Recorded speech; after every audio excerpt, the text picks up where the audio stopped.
নমঃ শিবায়। নমস্কার, চলে এসেছি ভগবত ভক্তি মার্গের আরও একটি নতুন অধ্যায়ের আলোচনা নিয়ে।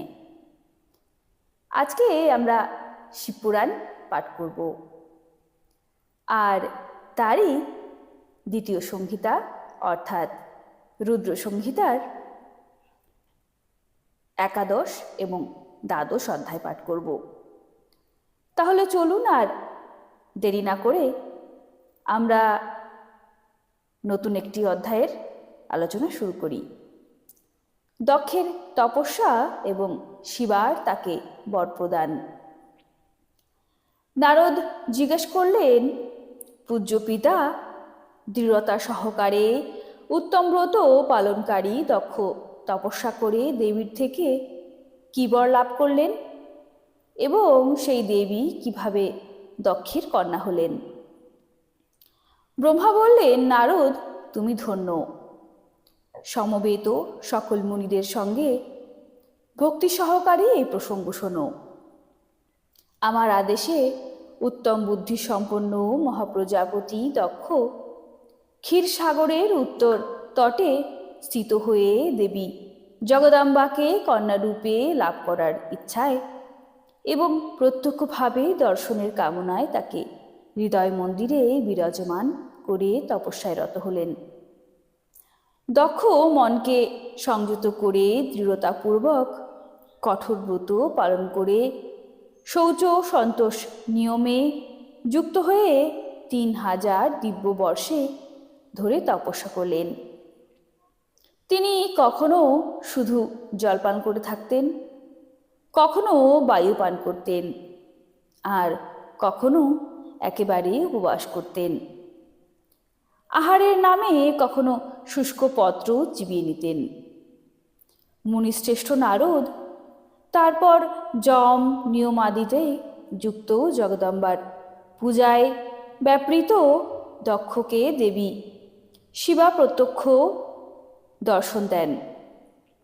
জগন্ময়ী জগদম্বার দর্শন লাভ করে প্রজাপতি দক্ষ নিজের কৃতকৃত্য মনে করলেন। কালিকা দেবী শিবা সিংহে আরুড়া ছিলেন। তার অঙ্গ শ্যামবর্ণের মুখকান্তি, অন্তর সুন্দর, 4 বাহুযুক্ত, বাহুগুলি বড়দা, অভয়, নীলকমল ও খড়গ ধারণ করেছিলেন। তার মূর্তি অত্যন্ত মনোহারিণী ছিল। চক্ষু কিছুটা রক্তবর্ণ। খোলা চুলে তাকে অত্যন্ত সুন্দর দেখাচ্ছিল। উত্তম প্রভায় প্রকাশিত হওয়া সেই জগদম্বাকে যথাযথভাবে প্রণাম করে দক্ষ অনুপম বাক্যে তার স্তুতি করতে থাকলেন। দক্ষ বললেন, জগদম্বে, মহামায়ে, জগদীশে মহেশ্বরী, আপনাকে নমস্কার।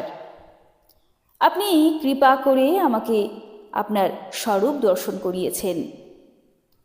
ভগবতী আদ্যে আমার উপর প্রসন্ন হন, শিবরূপিণী প্রসন্ন হন, ভক্ত বরদায়িনী প্রসন্ন হন। জগৎমায়ে, আপনাকে আমার নমস্কার। ব্রহ্মা বললেন, মুনে, সংযত চিত্ত দক্ষ এইভাবে স্তুতি করায় মহেশ্বরী শিবা তার অভিপ্রায় জেনে দক্ষকে বললেন, দক্ষ, তোমার এই উত্তম ভক্তিতে আমি অত্যন্ত সন্তুষ্ট হয়েছি।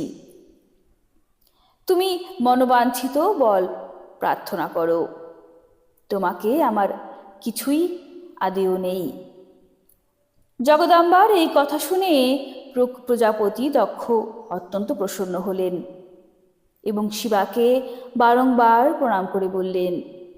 দক্ষ বললেন, জগদম্বে, মহামায়ে, যদি আপনি আমাকে বর দিতে উদ্যত হয়ে থাকেন তাহলে আমার কথা শুনুন এবং প্রসন্নতাপূর্বক আমার ইচ্ছা পূরণ করুন।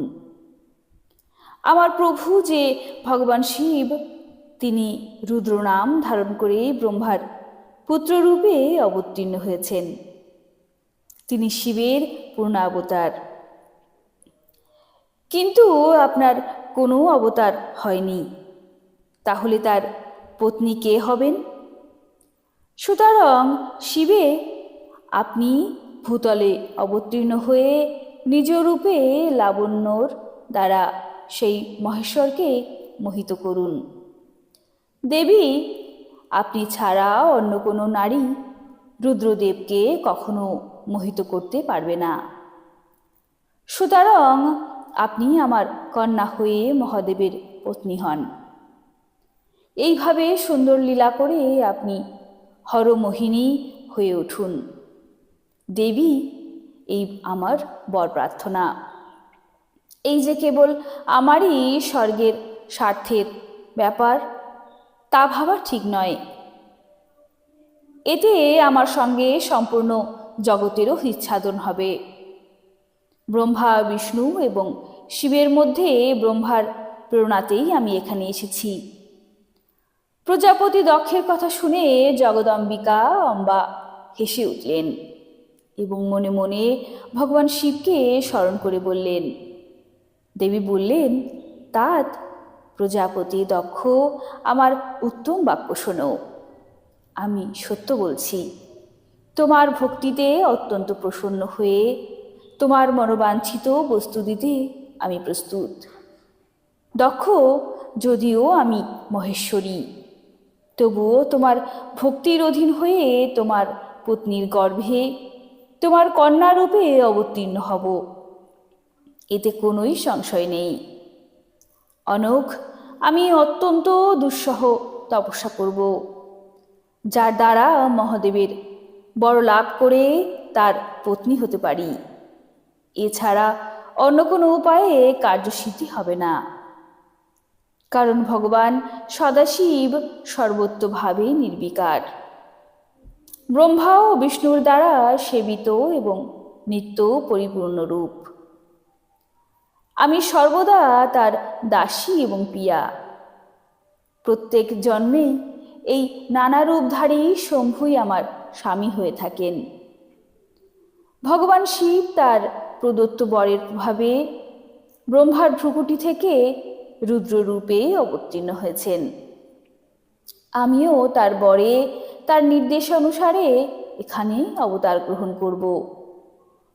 তাত এবার তুমি গৃহে ফিরে যাও। এই কাজে যে আমার সহায়িকা হবে তাকে আমি জেনে নিয়েছি। এবার শীঘ্রই আমি তোমার কন্যা হয়ে মহাদেবের পত্নী হব। দক্ষকে এরূপ উত্তম বাক্য বলে মনে মনে শিবের আদেশ লাভ করে দেবী শিবা শিবের চরণ কমল স্মরণ করতে করতে আবার বললেন, প্রজাপতি, কিন্তু আমার একটি শর্ত আছে, সেটি তোমাকে সর্বদা মনে রাখতে হবে। আমি সেই শর্ত বলছি, তুমি তাকে সত্য বলে জেনো, মিথ্যা মনে করো না। যদি কখনো আমার প্রতি তোমার স্নেহ কম হয়ে যায়, তাহলে তখনই আমি শরীর ত্যাগ করব এবং নিজ স্বরূপে লীন হয়ে যাব, অথবা অন্য দেহ ধারণ করব। আমার এই কথা সত্য। প্রজাপতি, প্রত্যেক স্বর্গ বা কল্পের জন্য তোমাকে এই বর দেওয়া হলো। আমি তোমার কন্যা হয়ে ভগবান শিবের পত্নী হব। মুখ্য প্রজাপতি দক্ষকে এ কথা বলে মহেশ্বরী শিবা তার সামনে থেকে অন্তর্ধান করলেন। মাতা দুর্গা অন্তর্হিত হলে দক্ষ নিজ আশ্রমে ফিরে গিয়ে এ কথা ভেবে প্রসন্ন হলেন যে দেবী শিবা আমার কন্যা হবেন। এই কথার মধ্যে দিয়েই আজকের এই সুন্দর অধ্যায়টি এখানে সমাপ্ত হলো। আমরা এই বিষয় নিয়ে আরও অনেক চর্চা করব, কিন্তু সেটি পরবর্তী অধ্যায়ে, এবং সেটি জানার জন্যে আমাদের সঙ্গে অবশ্যই থাকবেন। ভিডিওটি কেমন লাগলো সেটি কিন্তু অবশ্যই কমেন্টে জানাবেন। ভালো লাগলে অবশ্যই একটি লাইক দেবেন, আর বেশি বেশি করে ভিডিওটিকে শেয়ার করবেন, যাতে সকলের মধ্যে এই ভক্তি বার্তাগুলি পৌঁছে যেতে পারে। আর সকলকে এই নববর্ষের অনেক অনেক শুভকামনা। ভালো থাকবেন। আজকের মতো তবে আসি। হর হর মহাদেব।